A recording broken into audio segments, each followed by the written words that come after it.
Hey guys, so one thing I want to go over in this video is that the NPC interactions, you want to do these things to actually unlock like knowledge or like Amity shops, for instance, or also various quests that also unlock combat skill points.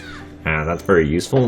In the previous videos during the closed beta tests and alpha runs, I never actually like really fully understood how this system worked. And when I figured it out, it's pretty useful. Like, I'm still in Velia right now, and I've already gained over like 30 skill points or something and used it on my character. And basically, I have more attacks than usual than most other people who are just straight gun grinding the game. So how this works is that you actually want to look at this top section right here, because this is one thing that is kind of like, it's just blended into the background. Most people don't see it. I certainly didn't until I looked around a bit, and I was like, what the hell is all this? And what you want to do is, you want to complete this objective up here, spark his interest like one time or whatever. So generally when you mouse over these things, there's things like calling sparking interest, and then that's generally kind of like a high 100% chance or whatever, meaning like it'll most likely definitely work. I had a 100% chance fail earlier, so it's still up to RNG in some sense. I don't exactly fully know how it works. If you look at the interest level here, Takros' interest level is level 30. So anything that has an interest level over 30 will basically be a sparking interest of 100%. And then if you want to grow accumulated favor level, that number that says interest, 12 to 21 on this Goblin Thor here, will help raise that stat a lot higher.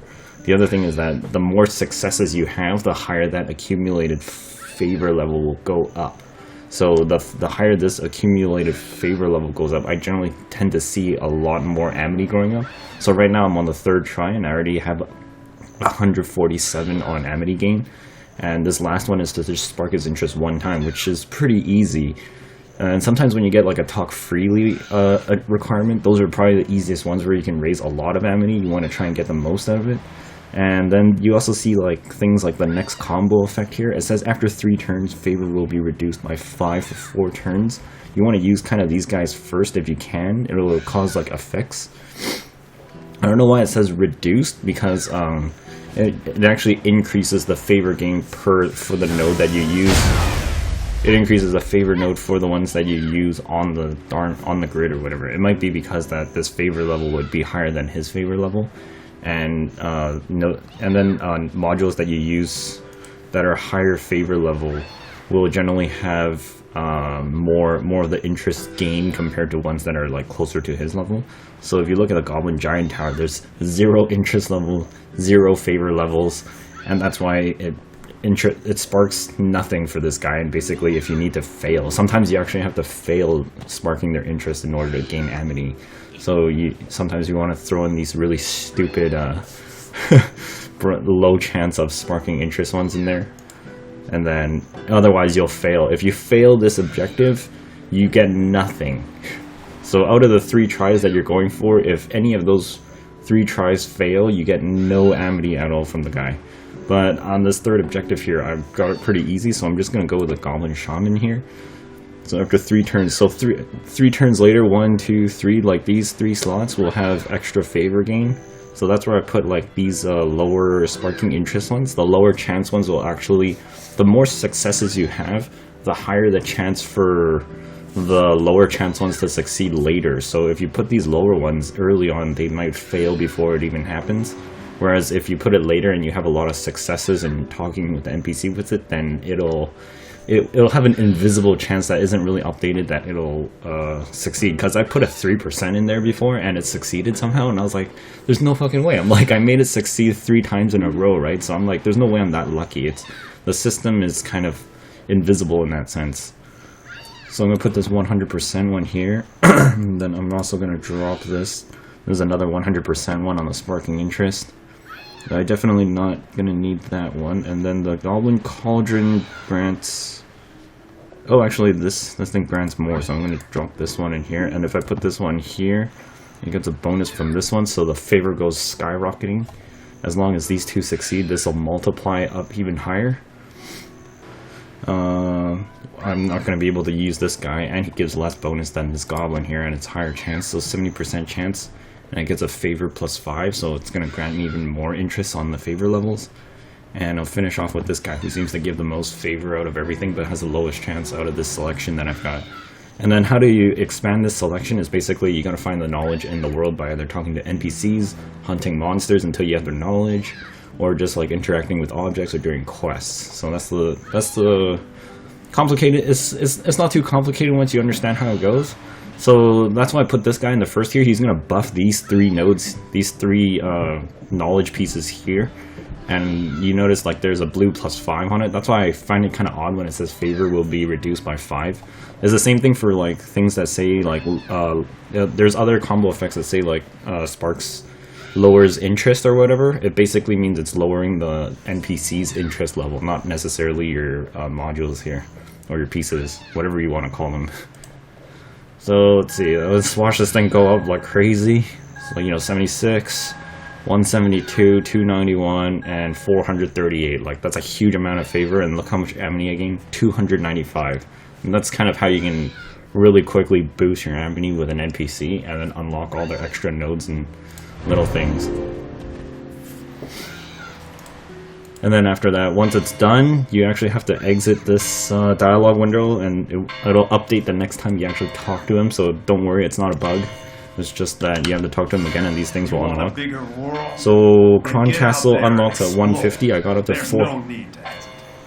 Kron Castle level unlocks at 150, I got it up to 400 something, 443. So unlock that. Burn some energy for some more knowledge that could be useful for another NPC later. And then generally this is the interest knowledge status, the pieces that you can get up to him. So I've unlocked all of it, which is basically just all these monsters that I had to kill earlier. And then you get their knowledge, and then you can use it in conversation with this guy. When you have a high Amity with an NPC, it's going to cost a lot more energy too. So that's why when you do these, you want to get like huge amounts of boosts if you can at a time. Alright guys, thanks so much for watching this video. I hope it helped you, and I hope you actually get into the quests of this game, because there's a lot to do. I mean, I could just straight grind to level 30 really quickly, or level 50 really quickly, but I didn't want to do that this time around. I'm actually enjoying like all the various different things in the game, which is like all these side quests. I have over 27 quests in my actual list right now, and my map is littered with markers everywhere, and basically it's just kind of like this is, I've never had this many quests previously in the beta test or the alphas. It's just like, this is what happens when you talk to NPCs and figure out all sorts of things.